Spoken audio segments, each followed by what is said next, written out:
That really fast, right? But I love how it sounds. And she was raised with her grandmother in the Garifuna village of Cien Bay. At the early age of 4, she migrated to LA with her parents. Cheryl considered herself a Garifuna American who prides herself as an activist and promoter of the Garifuna culture. She conceived the idea of forming Garifuna American Heritage Foundation United in 2005, when she realized that there was a need in the community to re-acculturate and preserve the Garifuna language and culture for future generations here in America. Cheryl is one of the pillars of the Garifuna community in LA. She has received numerous awards and recognitions for her work from the Central American Studies program at CSUN, the Belize Consulate General of LA, the St. Vincent and the Grenadines Consulate General of LA, the Honduran Consulate General of LA, and the Los Angeles and New York State Assembly. Round of applause for Cheryl. Thanks for being here today. Okay, are we ready for our second panelist? Gardenia is the founder of Cipota Coffee, a vibrant brand that offers specialty coffee sourced from El Salvador and diligently roasted in Los Angeles. Bringing El Salvador to LA in the house, ¿verdad? She is passionate about coffee and the culture she gained from her Salvadorian parents.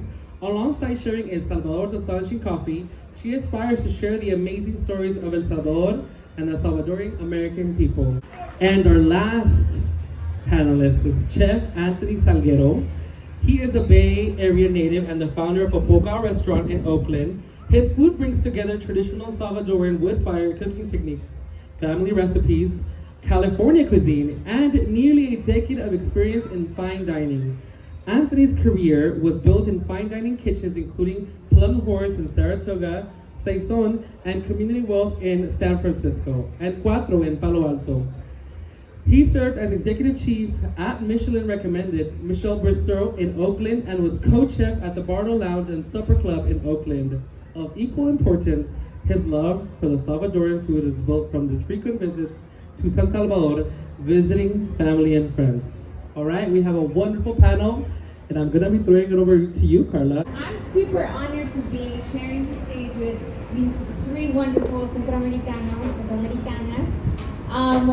What I've learned just by being in your company, reading about your work, is that we all have so much to learn about what it takes to follow your heart's desire. So I want to start with, what about your upbringing led you to the human you are right now, doing what you're doing in food? And let's start off with Cheryl. Please tell us.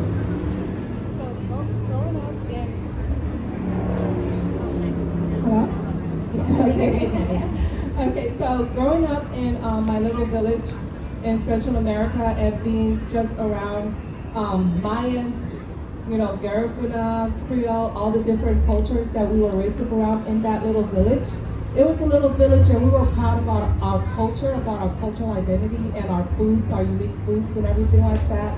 And even when we migrated to the United States, it was important for me to maintain my culture and to just pay homage to my grandmother, my ancestors.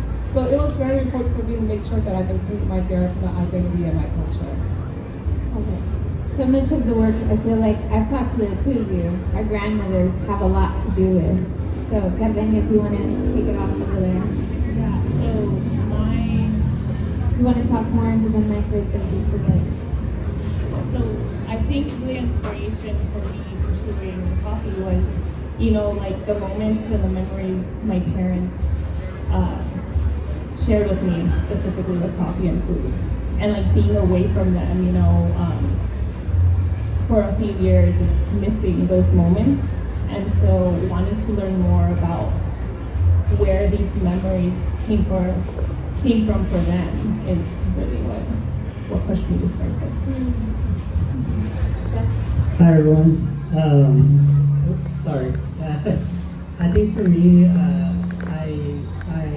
growing up in the States, I always felt like I had to acclimate to kind of like American society a little bit, and as I got older cooking in the kitchen, I never really felt like I was making food for myself, for my culture.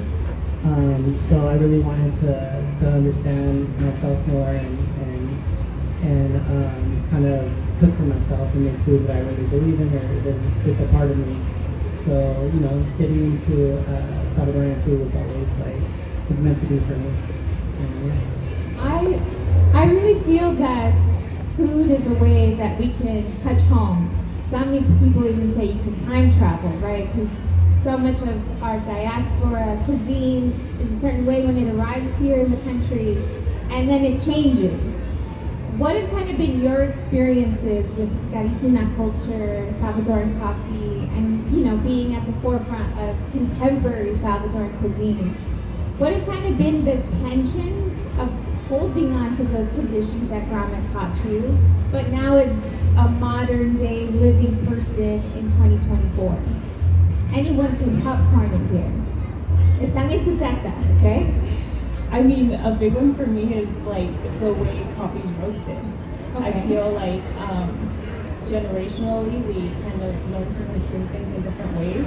My grandparents, my parents like the dark roast, and I like to do a light medium roast because there's more complexities to the coffee when you roast that way. And every time I share the coffee in this way, I see, you know, my parents like share that. Oh, why isn't it dark? So that's a way that I feel like our generation is consuming coffee that's different, that's changed. For me, it's always been kind of cooking in the way that, like, cooking like who I am. And I think that I didn't grow up in El Salvador. I visit all the time, but for me, it's a balance between paying homage to Salvadoran culture and food and like history and my family while embracing like the way I learned how to cook here. So I think it's always great to just kind of be really involved in the history of it, but then also just also with like what I've learned here in the States with cooking and kind of bring those together. And that's kind of, you know, as a first generation Salvadorian, that's been where. That's where you are too, right? Yeah. Right, exactly. Yeah. Cheryl? And I guess for me, it's just home cooking. Growing up in a village like most of us from Central America, we had home cooking. We didn't Yeah. have the luxury of fast food. Yeah. So adopting and coming to the United States, like fast food was foreign to me. I mean, I did not know anything about like what we called it back home packed bread, like grocery bread. You know, because everything that we had and made back home, we made it from scratch. We made our bread from scratch, we made our food from scratch. So to me, being able to maintain that culture, you know, to make sure that I do fresh food, traditional, authentic food, you know, again, paying homage to my ancestors, that's one of the most important things for me. Because being here in the United States, it's so easy to lose that. It's so easy to just adapt to the American diet of the fast food and everything like that. But then all of our cultures are so unique and our foods are so flavorful. So why would we walk away from that? So to me, one of the most important things for me as a Garifuna is to maintain my traditional Garifuna food. Yes. Any LAUSD folks that went to the LAUSD? Okay, so all of us, my favorite thing eating, you too, I see you. My favorite thing as a kid was eating essentially cebollas curtidas. I love to pickle onion. But once I went to LAUSD school, I got on that coffee cake. And the coffee cake took out the cebollas curtidas. I'm like, I don't want no pickled onion now. But yeah, eating very farm to table, which is like a very in vogue way of doing food. Cheryl, with this question, I'm really excited. I get excited about this whole conversation. And there's a word that you used in your bio that intrigued me so much. And I wanna throw you this ball and you pitch it, do it however you want with it, but the word is acculturate or reacculturate. Can you tell me what you mean by that and how do you frame that word with where we are in this moment where there's so many of us who want to connect with our roots, it's not enough to just say I'm from a place, I practice what we do in this place. So can you tell us more about that? When I used the term reacculturate, it was basically, again, growing up here in the United States, you're pretty much put in a bubble. You're either black Hispanic, Chinese, white, or whatever. And so it was important for me to make sure that I reacculturated myself to the root of who I am, maintaining who I was as a Garifuna person, the way my grandmother raised me, the way my parents raised me. And what was instrumental with that is just growing up in the United States, even though we were raised here in the United States to be a black person or a person, at that time, a immigrant. And an immigrant was considered an outsider here. So it was important for my parents to make sure that I was more than an immigrant. I was more than the skin color, that I was a Garifuna person, and part of that was just making sure that they kept me grounded to my culture. And that's something that I held on to every single day. My parents remind me, I would say it in my language, Mama di American Apulia, Garifuna Pugia, meaning that you are not an American, you are Garifuna. You are not Mama di Ruki, you are not black, Garifuna Pugia, okay? Bandantin Napa. Garifuna, you are Garifuna, you need to be proud. Yeah. So that's something that I held so dear in my heart. And when our children were growing up in this United States, they were often, because they're mixed race kids, and my kids were called Blaxicans or whatever, because of course I'm from outer layer, I'm black, and my husband is Hispanic, so they were raised up to be called Blaxican or whatnot. So I had to make sure that I instilled that in my own children to make sure they were proud of their American identity and culture, as well as their Guatemalan heritage and their Belizean heritage. So again, the reacculturation of myself, and I pass it down to my children, and that's one thing that I focus on in my community, is to make sure that they know that they're beyond just the surface of the color of their skin. Yeah, seriously, last words, that's amazing. I think, yes. I think being in food media, the pressure is always to make this digestible, no pun intended, I know we're talking about food, but make your identity digestible for the masses. The easier the masses understand what you're doing, the easier it'll be for you. But then at what cost? At what cost? And along the same lines, Cheryl talked about this conversation. I could hear the regañada that your mom was giving you. What did you feel made you feel grounded?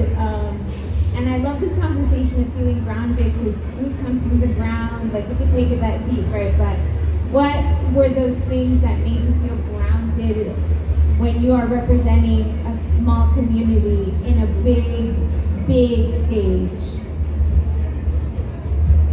And be specific, because you're talking about coffee. You named your business Cipota Coffee. You're saying it with your chest, as they say. You are really unapologetically. And when we get to you, Anthony, please answer from your own restaurant's point of view, because that's a whole nother world. But please. Yeah. So I feel like what always helps me go back to that place where I'm I am Salcadorean is the family support. I've had experiences where growing up in LA, you say I'm Salvadorian. You're in school with your classmates, I'm Salvadorian. Going outside of LA, people told me I'm not Salvadorian. Where growing up, my dad would say you are Salvadorian. I'm like, Dad, why don't I ride the school bus? Why don't I eat pancakes for breakfast? Eres Salvadoreña. Eat your frijoles, And so just going back to really what my parents have shared with me in the culture is what makes me feel grounded, and knowing that with coffee, with being part of the Salvadorian culture, I don't know everything, and I'm still learning, and everyone is still learning, and we're learning from each other. And I think you spoke about with Salvies how food is so regional in El Salvador. And there's this girl Roxana I met through Vecina's Picnic, one of your events, who was I could hear where you're from, your accent, and is your family from La Union? I'm like, yes. And she's like, do you know what totopos are? I said, yes, they're my dad's favorite. And she's like, you're the only person I've met who knows what the totopos are. And that is, I guess, such a regional thing. And those moments, where you're connecting with people that share culture and learning from people from other regions, I think just knowing that we're still learning is another thing. Learning that we're still learning. That is a word. I really love what you said about learning. I feel like learning is actually what grounds me in what I'm doing. The process of like learning and then showing and teaching what I've learned about myself and Salvadoran food and culture has always been such a privilege for me. Like I'm so happy to be doing it. And especially when I'm learning about things that you don't normally see often here, like different dishes from like different areas in El Salvador that you don't normally like get, or like it's a little harder to find. And when I get to learn and then create it myself and like show people what I'm doing, it just brings me closer to the culture of who I am. You know, dishes like gallo and chicha, or like sopa de patas, or like things like that like really, you know, I grew up eating pupusas like all the time, but like I never got to eat those things as much. And now that I can like make them and you know, create them and give them to people and to community, that's really what keeps me doing what I'm doing. It keeps me really grounded and makes me feel really good about what I do. Yeah. I want to know about as a food writer for myself, and a food historian, a cookbook author, people often tell me, Carla, how do you feel about traditional foods kind of becoming more modern, or what makes something authentic? You know, everyone's kind of obsessed with that word sometimes, and some people don't love it, some people do. How do you feel about, you know, we've seen this with other immigrant cuisines, Lao cuisine, certainly Mexican cuisine, there's things start to evolve. Are there things that make you excited about that evolution? And in that same breath, are there things that provoke pause? Where you're like, wait, maybe let's not change this up too much, or what have you. But do you have any thoughts about what Garifuna culture, Salvadoran coffee, Salvadoran cuisine is going to look in 15 years, 20 years? I don't know, dare I even think 50 or 100 years? Like, you know, Central Americans have had our history with the U.S. certainly, and diasporic cuisines evolve just like we evolve. So, any thoughts on that? Yeah, let's go there. I really like that question. You know, it's funny, like the first time I went to El Salvador, I remember eating pupusas, and there was like a few on the menu. There was like, you know, queso loco, there was like frijol de queso, and you know, all the classics, right? And now I go and I see like just like crazy menu of ingredients and like what you can put in pupusas. And I go to different restaurants and different places, and everybody makes them a little bit different as well. And they're kind of adapting and making it the way that they want to make it. So I think I think for me it's like it's really paying homage to the history, but like progressing it, and like Salvadorian food in nature is progressive. Like it's always evolving and always changing. There's always new things happening, you know. Like I don't know if this was around when I was a kid, but I never had like a choripan when I was a kid, you know, not like the way it's made now.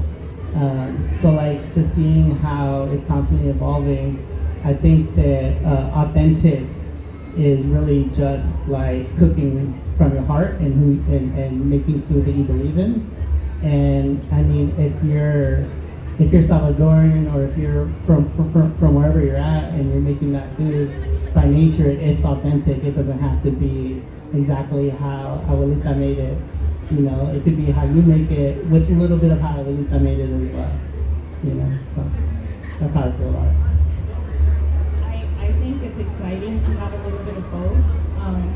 Obviously, like the authentic, what Abuelita made is so like cozy to have. So if that was all gone, you know, we'd be in a sad world. But also, it's exciting to see those same flavors in the way like you're doing at your restaurant. And I think the big thing about taking those ingredients and sharing them in a new way, you're allowing for like this education on the food and the ingredients. Whereas if people see just horchata you know, the morro just as a drink, they're like, okay, it's an horchata, but if you know, transform it, they're like, what is that?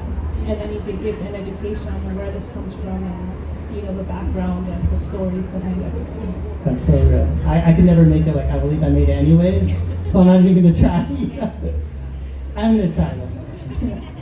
I think, like you, a little bit of both. I mean, we have like our cuisines that have been adopted to make it easier. Like instead of just like doing it the hard way, we want to just use a food processor to like get to the, you know, to the ingredient and everything like that. And sometimes the food processor doesn't quite do what it's supposed to do. I mean, you just have to do it the authentic way of like, we use the mortar to like do our platino, our machuca, and the way that you beat it and to make it so fine, you know, you have to continue to put it in the food processor, and it usually always has those little eyes remaining, and you still have to like, so you're doing more work to do it.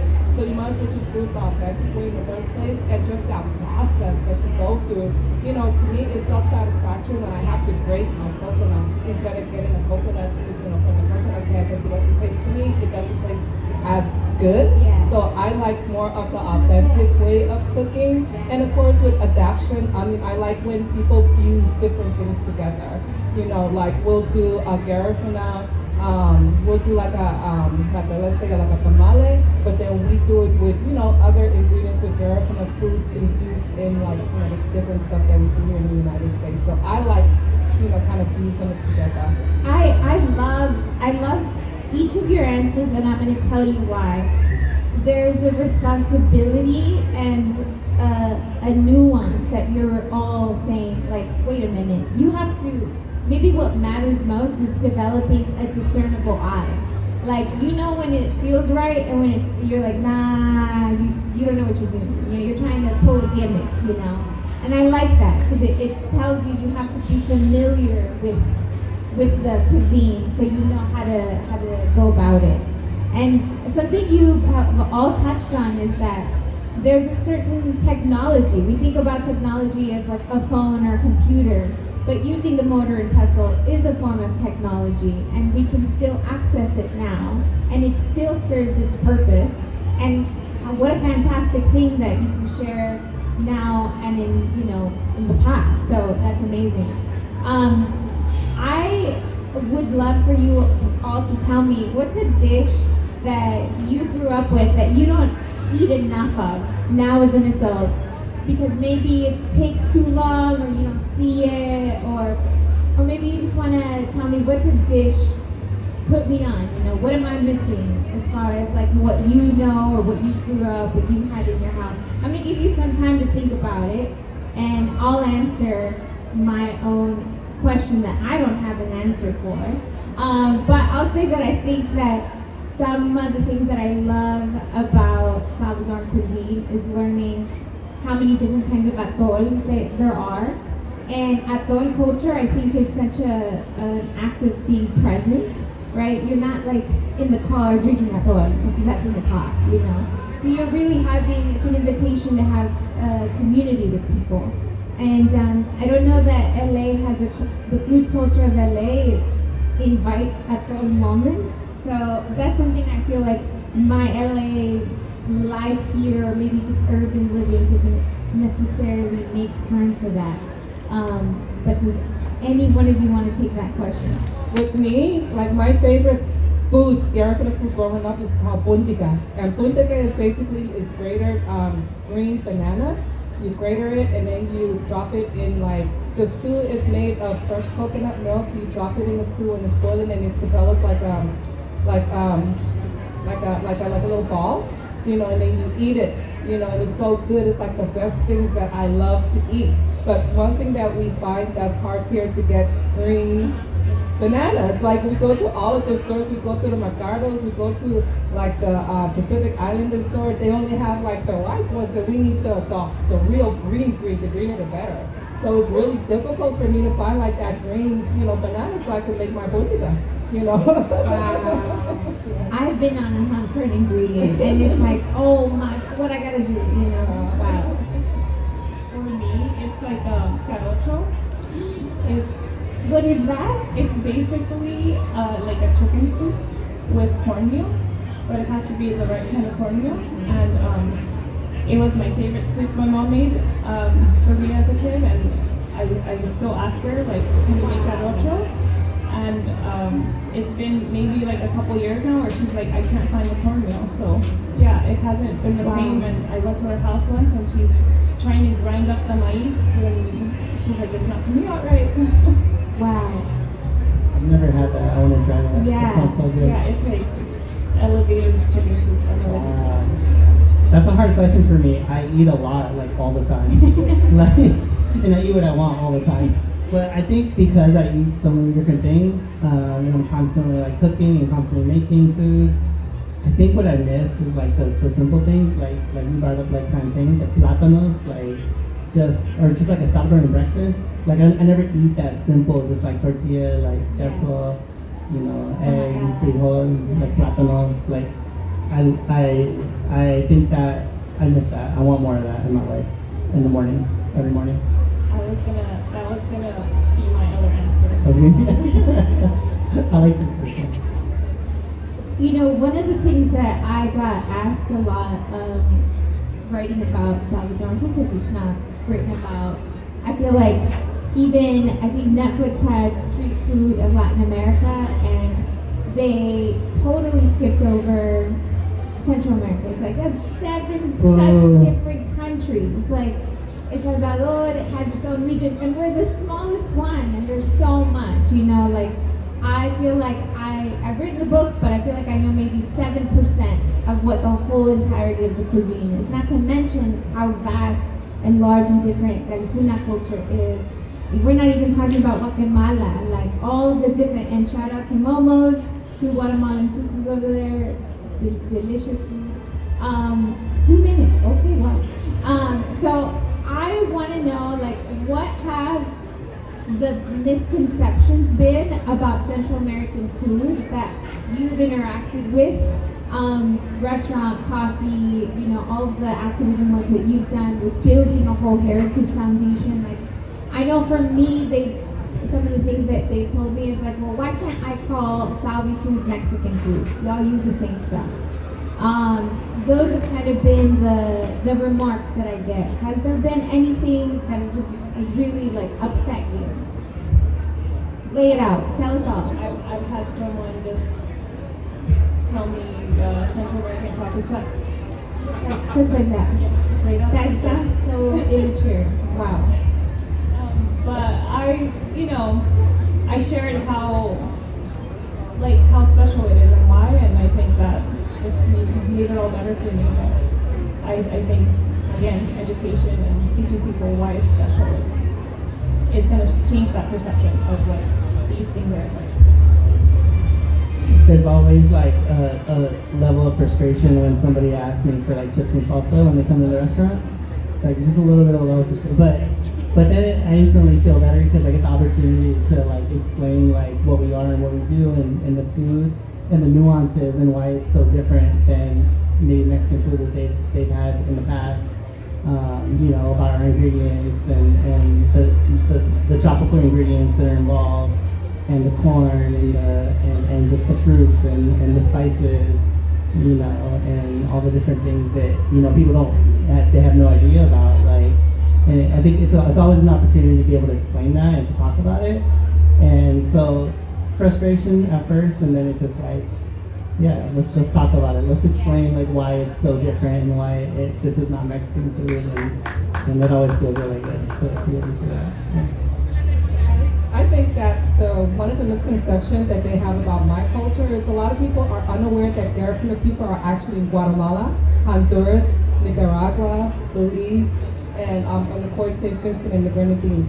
So with being in these different countries, there's the traditional Garifuna food and there's a variation that we've adopted within those cultures that we have. So you'll have the basic Garifuna food in Guatemala, Honduras, and Belize, but then you also have that tweak of the ingredients that they've added, like the achote and all this different kind of stuff. So I think that's like something that when you go and you probably have Garifuna food for the first time, you'll taste it differently in Guatemala than you do in Nicaragua and how you do in Honduras. So I think that's a misconception that people have about all Garifuna food is the same. Yeah, there's so many. I feel like because the default is to skip over all of Central America, even within Central America, we don't know everything there is to know about the Central American cuisines. This will be my last question. But what is an ingredient that you absolutely adore to have in your kitchen? Like, it doesn't feel like home. I don't feel like I live here if this ingredient isn't in my kitchen. I'll start with me so that I give you some time, and then whoever wants to go next can say. But for me, it's not Carla Tatiana Vasquez's kitchen if there are no tomatoes. I will get enraged. I'm like, oh my gosh, I don't have tomatoes. I can't make my salsa, I can't make my chimol, I can't do anything. I can't just have a nice, tomate con sal. So that to me is one that I have to have. For me, it's can I pick like a whole group of food? Like, is that cool? Like in the, I get. Okay, it's spices, right? I said, no, that's It's too like big. That's too big. That's cheating. Relajo. There you go. Okay. It's like All all allowed. the spices All are allowed. relajo, right? So like just having like sesame and cinnamon and star anise Yeah. and achiote and like all those ingredients, all those spices, to me are like super important. Like I gotta have those in my kitchen at all times, and they gotta get toasted and it's gotta smell out there. Yeah.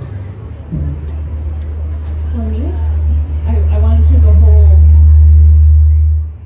category too, fruit, but like oranges, Yeah. citrus fruit.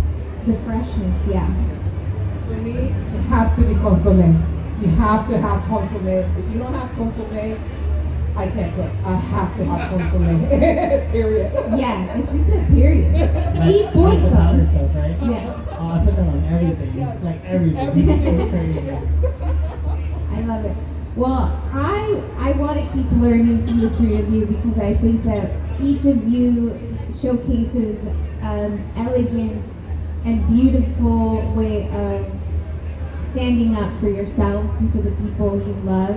And I think so many of us could gain so much insight by seeing the example that you have all been brave to showcase. So from, mi corazón, thank you for sharing what you know.